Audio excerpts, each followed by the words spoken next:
To Guatemala now, where the country is under a state of calamity until May 5, and residents now are eager for an end of the lockdown. Joining us live from Guatemala is Nadine Dueñas. Hello, Nadine. Hola, good morning, Alma. How are you doing? How are you doing? Yes, what are your updates for us over there in Guatemala? Well, to the date, here in Guatemala, there are 530 cases confirmed of COVID-19. There are 464 active cases, 15 COVID-19 deaths related, and 49 recovered. On March 5th, 2020, President Alejandro Yamatei announced that Guatemala is under a state of calamity, restricting any type of public reunions and events. This measure would be enforced until May 5th, but the restrictions started to increase, especially after the first COVID-19 case appeared last March 13, 2020.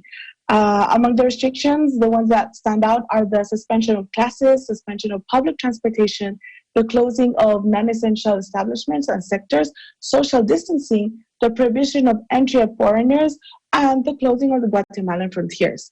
These measures, alongside with the lockdown, were supposed to last for 15 days, which was supposed to end on March 31st. But on March 23rd, the extension to 30 days more of these measures was approved by urgency.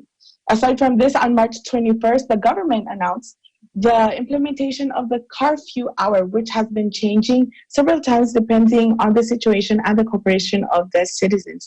The last modification was announced on April 19, when the new curfew hours would be from 6 p.m. to 4 a.m.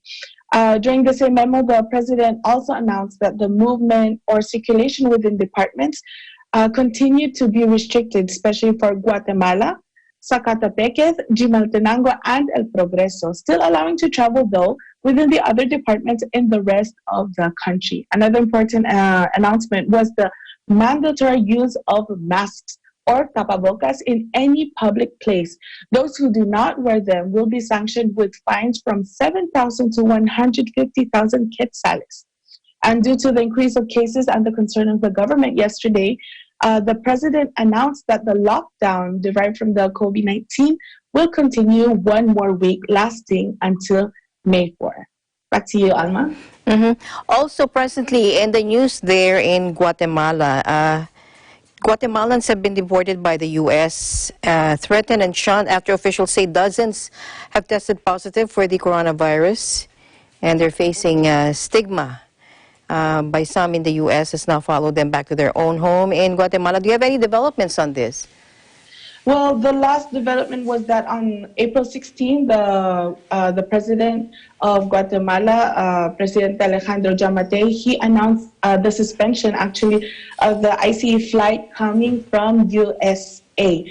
Especially, they also forbid any entry or of any citizen that would not have the certification that they are free of the COVID virus. All right. Thank you so much, Nadine, and we'll see you soon. More updates there in Guatemala. Thank you for your time. Gracias. Gracias. From Guatemala City, this is Nadine Dueñas wishing EBC happy 52nd anniversary. We live in interesting times. Indeed.